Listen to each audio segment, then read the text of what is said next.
Hi friends, welcome to Homemaking Mantra. This is Shanti. Welcome to Daily Vlogs. మన చెట్టుకాయలు చూపించి పచ్చిమిరపకాయలు ఇవన్నీ మన చెట్టు ఆహా. ఇవన్నీ అవి అమ్మ బెండకాయలు కూడా వేయమా, ఇవి కూడా నేనే కోసుకున్నాను. అయ్యే ఈ బీరకాయ కూడా చెట్టు ఒకటే చాలన్నావు చాలు. అందుకే వంకాయలు కొన్నవే కదా. వంకాయలు కొన్నాయి మరి వెజిటబుల్స్ ఒక కవర్ లో పెట్టేసి దబ్బకాయలు నారింజ కాయలు వేరే చోట పెట్టే దాంట్లో పెట్టేసావా? పెట్టేసి సరే. చిక్కుడుకాయలు, వంకాయలు, పచ్చిమిరకాయలు, ఒక బీరకాయ, టమాటాలు వద్దుగా. టొమాటోస్ వద్దు, ఉన్నాయి. ఇవేంటి? లడ్డు, కారపూస, చక్రాలు, అల్లం పచ్చడి. మరే పచ్చిమిరపకాయలు దాంట్లోనే ఈయన బెండకాయలు,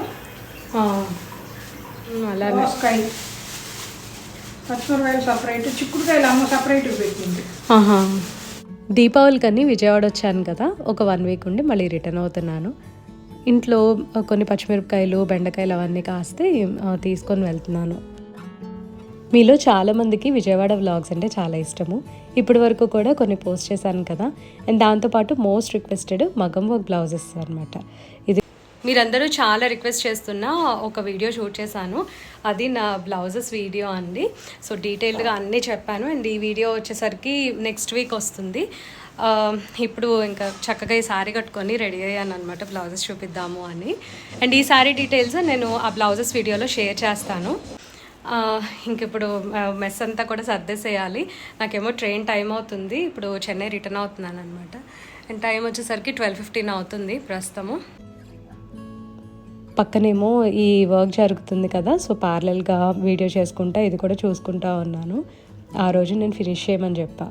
ఎట్లయినా సరే నేను ఆ కలర్ చూసి వెళ్ళాలి, లేదంటే నాకు సాటిస్ఫాక్షన్ ఉండదు అని చెప్పి.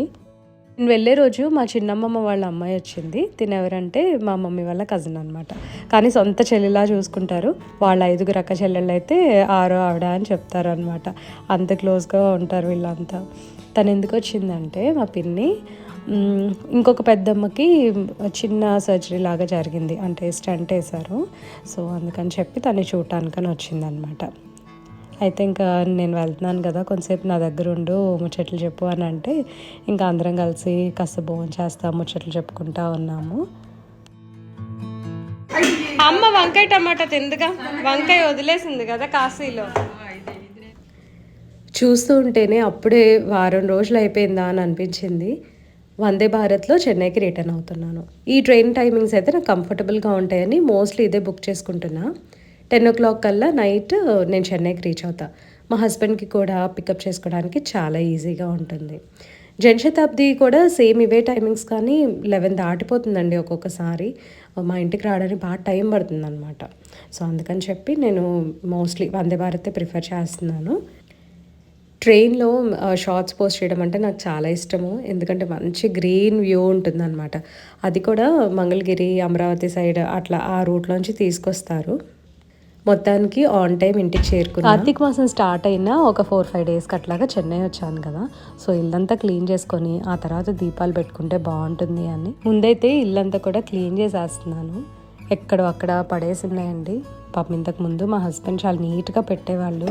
ఈసారి అయితే తనకి వర్క్ ప్రెషర్ బాగా ఎక్కువైపోయి అసలు ఏది కూడా తనకి పట్టించుకోలేకుండా అయిపోయింది. తెచ్చినట్టు అట్లా బెడ్ మీద పడేసేయటము, ఎక్కడ అక్కడ అలా ఉన్నాయన్నమాట. కొంచెం డస్టీగా కూడా ఉంది. అందులో నేను ఊరెళ్ళిన తర్వాత వర్షం పడింది. వర్షం అంటే కొంచెం గాలులు కూడా వస్తాయి కదా, ఫుల్గా డస్ట్ ఉంది. సో కిచెన్ మొత్తం రూమ్స్ అన్నీ ఒక్కొక్కటి నెమ్మదిగా క్లీన్ చేసుకుంటూ వస్తున్నాను. మార్నింగ్ సిద్ధుకి లంచ్ కూడా ప్రాపర్గా ప్యాక్ చేయలేదు. కరివేపాకు, కారము, కొద్దిగా మజ్జిగ అవి ఇచ్చి పంపించేశాను. బ్రేక్ఫాస్ట్ కూడా ఏదో లైట్గా పెట్టేసా.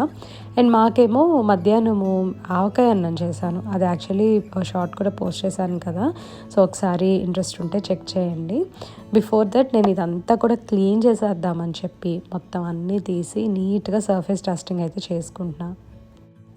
మనం కిచెన్ మెయింటైన్ చేసేదానికి వేరే వాళ్ళు, అంటే ఎవరన్నా కానివ్వండి, హస్బెండ్ లేకపోతే ఇంట్లో పిల్లలు కానీ, ఒకవేళ మేడ్ ఏదైనా చేసే తను కానీ, వాళ్ళ మెయింటెనెన్స్ టోటల్లీ డిఫరెంట్ ఉంటుంది.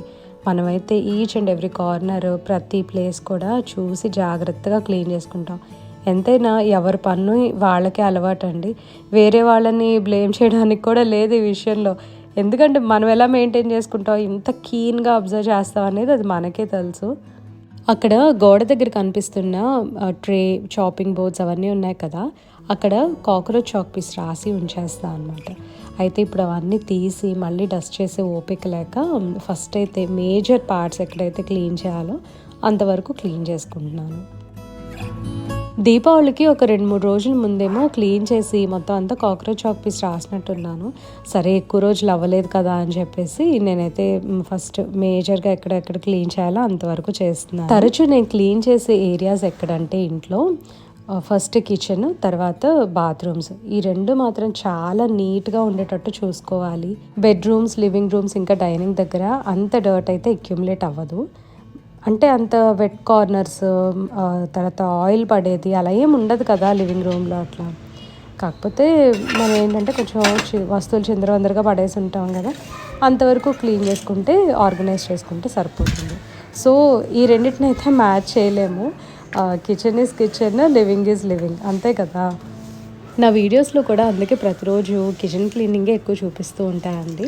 ఎందుకంటే లివింగ్, బెడ్రూమ్ ఇవన్నీ ఏంటంటే జస్ట్ మనం డస్టింగ్ చేసుకుంటే సరిపోతుంది. డీప్ క్లీనింగ్ ప్రతిరోజు ఎవ్రీ సింగిల్ డే కూడా అవసరం లేదు.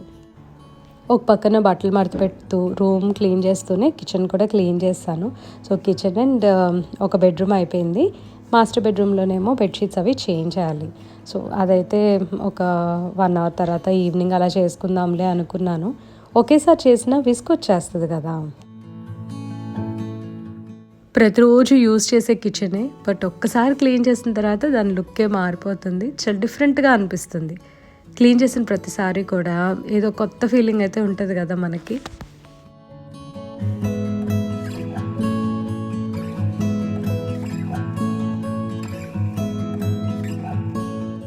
మార్నింగ్ కర్రీస్ ఏం ప్రిపేర్ చేయలేదు కదా, ఫాస్ట్గా ఏదన్నా 1 pot మీల్ చేసేద్దాము అనుకుంటే ఎక్కువ టైం లేదు. ఆవకాయ రైస్ అయితే అయిపోతుందండి ఒక 5-10 minutesలో. అందుకని ఇది ప్రిపేర్ చేసేస్తున్నాను. రైస్ పెట్టేసి ఉంచాను. ఆ రైస్లో ఏదో ఒకటి కలుపుదామని అనుకున్నా, ఇది గుర్తొచ్చింది. యాక్చువల్లీ ఇది నేను సెకండ్ టైం అనమాట చేయడము. ఇదైతే హెల్దీ ఏం కాదండి, హై క్యాలరీ ఫుడే. నెయ్యి ఎక్కువ వాడతాము అండ్ పచ్చళ్ళలో కూడా ఆయిల్ ఉంటుంది కదా, కానీ చాలా టేస్టీగా ఉంటుంది. వేడి చేయకుండా పెరుగు మాత్రం కంపల్సరీ తీసుకోండి, పెరుగు కానీ మజ్జిగ కానీ. ఈవినింగ్ అరౌండ్ 5 o'clock అట్లాగా ఇల్లు క్లీన్ చేసేద్దాము అని చెప్పి మొత్తం అంతా కూడా ఒకసారి ఊడుస్తున్నాను. ఎందుకంటే సర్దినప్పుడు కొంచెం డస్ట్ వస్తుంది కదా, దాంతోపాటు బయట కూడా ఊడ్చేస్తున్నా. ఇక్కడ దీపాలు పెట్టాలి. సో ఈవినింగ్ దీపాలు పెట్టే టైంలో ఒక్కసారి మాప్ వేయటము లేదా ఊడ్చేస్తే బెటర్ కదా. మరి అక్కడ డస్ట్లో అయితే దీపాలు పెట్టలేము. ఇప్పుడు కూడా సన్ రైజే చూపిస్తా కదా, సరే సన్సెట్ కలర్స్ కనిపిస్తున్నాయి అనమాట. ఇటువైపు ఆరెంజ్ కలర్లో ఉంది కదా, అక్కడ క్లియర్గా ఉంటుందేమో అనుకున్నాను. అంత బాగా అయితే క్యాప్చర్ అవ్వలేదు. టెర్రస్ మీదకి వెళ్తే మాత్రం చాలా బాగా కనిపిస్తుంది. సిద్ధుకి స్నాక్స్ పెట్టిన తర్వాత ఇల్లంతా క్లీన్ చేసేసి మా హస్బెండ్కి కూడా కాఫీ ఇస్తున్నాను. నేనైతే కాఫీ, టీ అవి ఈవినింగ్ మానేశాను కదా, అంటే నిద్ర పట్టట్లేదు సరిగ్గా. ఫ్రెష్ అయ్యి వచ్చిన తర్వాత ఈవినింగ్ పూజ చేసుకోవాలి కదా, సో దీపాలు అవన్నీ రెడీ చేస్తున్నాను అనమాట. మొత్తం అన్నీ కడిగేసి ఉంచాను. వాటికి బొట్లు అవన్నీ పెట్టేసి నూనె పోసి ఉంచేసా. ఒక 5-10 minutes అట్లా వత్తులు నానిన తర్వాత పెడితే ఎక్కువసేపు వెలుగుతాయి అని. ఎందుకంటే ఈ కాలంలో గాలి అదంతా ఎక్కువ వస్తుంది, ఒక్కొక్కసారి నిలవదు ఒత్తి. అదను కొద్దిగా బయట పెట్టేటప్పుడు లావు ఒత్తులు పెడితే కొంచెం ఎక్కువసేపు వెలుగుతాయి అని అంటారు. విజయవాడలో అయితే చక్కగా తులసి కోట చుట్టూ ప్రదక్షిణాలు చేస్తూ అలా చేయొచ్చు కదా, బట్ ఇక్కడ నాకు కుదరదు. బట్ చిన్న తులసి కోట కదా, అయినా నాకు చాలా ఇష్టము. ఎంతో ఇష్టంగా ఈ బాల్కనీ ఇట్లా సెటప్ చేసుకున్నాను. గడప దగ్గర అటొకటి ఇటొకటి దీపాలు పెడతాను. ఇలా ఎందుకు పెట్టాలి అని చెప్పి మన వ్యూవర్ ఒకరు అడిగారు. దీనికి ప్రత్యేకమైన కారణం ఉందండి. పూర్వకాలంలో స్ట్రీట్ లైట్స్ ఉండేవి కాదు కదా, సో అందరూ కూడా ఇళ్ల ముందు దీపాలు పెట్టేవాళ్ళు. అటుగా వెళ్ళే వాళ్ళకి చీకటి లేకుండా దారి బాగా కనిపిస్తుంది. ఆధ్యాత్మికంగా అయితే క్రిమికీటకాలన్నీ కూడా దీపాల వలన ముక్తి చెందుతాయి అని అంటారు. ఇదొక కారణం అయితే, ఇంకొకటి సైంటిఫిక్గా చూసుకుంటే ఇప్పుడు నుంచి కూడా వింటర్ స్టార్ట్ అయిపోతుంది అండ్ చలి పెరుగుతుంది. దాని వలన కోల్డ్ అండ్ ఫ్లూ నెమ్మదిగా స్ప్రెడ్ అవుతాయి. ఇదంతా కూడా ఈ ప్రాబ్లమ్ని సబ్సైడ్ చేయడానికని మన దీపంలో ఉన్న నువ్వుల నూనె ఉంటుంది కదా, దానికి బోల్డెన్ యాంటీబ్యాక్టీరియల్ ప్రాపర్టీస్ ఉంటాయి. గాలిలో ఆ పొగ కలవటం వలన మనం పీలుస్తాం కదా, రెస్పిరేటరీ హెల్త్కి చాలా మంచిది.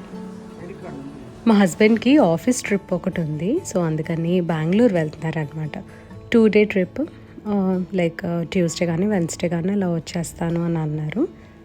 ఇలా ఎప్పుడైనా తను ఒక్కళ్ళే వెళ్ళాల్సి వస్తే మాత్రం ఇంట్లో నాకు సిద్ధుకి కొద్దిగా వెల్త్గా అనిపిస్తుంది అనమాట. ఏదో మిస్ అయిన ఫీలింగ్ ఉంటుంది. ఆఫ్టర్నూన్ కొంచెం ఫ్రీగా ఉన్నాను అని చెప్పి సండే కదా ఒక షార్ట్ పోస్ట్ చేశాను. యాక్చువల్గా సండే షార్ట్స్ పోస్ట్ చేస్తే కొంచెం రీచ్ పెరుగుతుంది అనమాట. ఎవరైనా యూట్యూబర్స్ ఉంటే హెల్ప్ అవుతున్నాయని షేర్ చేస్తున్నాను. సండే తప్పకుండా షార్ట్ పోస్ట్ చేయండి. ఇప్పుడు నేను కట్ చేస్తున్న ఫ్రూట్ పేరు జాపనీస్ పెర్సిమాన్. మ్యాంగోకి పపాయాకి మధ్యలో ఉంటుందన్నమాట. టేస్ట్ చాలా బాగుంటుంది. మెత్తగా ఉన్నది కానీ గట్టిగా ఉన్నది కానీ ఏదైనా బాగానే ఉంటుందన్నమాట. ఈ జార్ ఒకటి కొత్తగా తీసుకొచ్చాను బయటికి వెళ్ళినప్పుడు. 74 రూపీస్ అండి. ఎంత బాగుందో కదా చూడటానికి. బ్రాస్ ఐటమ్స్ మధ్యలో ఇట్లా కలర్ఫుల్ సిరామిక్స్ యాడ్ చేస్తుంటే చాలా బాగుంటుందండి. అంటే బ్రైట్గా ఉంటుందన్నమాట స్పేస్. కావాలని తీసుకున్నా. ప్రమిదలు పాలకొల్లు వెళ్ళినప్పుడు తీసుకున్నాను. మొన్న టెంపుల్ ట్రిప్స్కి వెళ్ళాం కదా, క్షీరారామం వెళ్ళాము, అక్కడ తీసుకున్నాను అనమాట. దీపావళి అని చెప్పి బయట బోల్డ్ అనే ప్రమిదలు పెట్టారు. వాటిల్లో ఈ హ్యాంగింగ్ ల్యాంప్స్ ఒకటి, అండ్ ఇక్కడ లక్ష్మీదేవి అండ్ వినాయకుడు ఉంది కదా, ఇది ఒకటి తీసుకున్నాను. ఇవి నాకు చాలా తక్కువ పడ్డాయండి. వీటితో పాటు ఇంకొన్ని తీసుకున్నాం. మొత్తం కలిపి 600 అట్లా పడింది. దీంతో వీడియో ఎండ్ చేస్తున్నా అండి. ఈ వీడియో మీకు నచ్చినట్లయితే తప్పకుండా లైక్ చేయండి, కమెంట్ చేయండి, ఛానల్కి సబ్స్క్రైబ్ చేసుకోండి. Thank you for watching. Thank you for your time.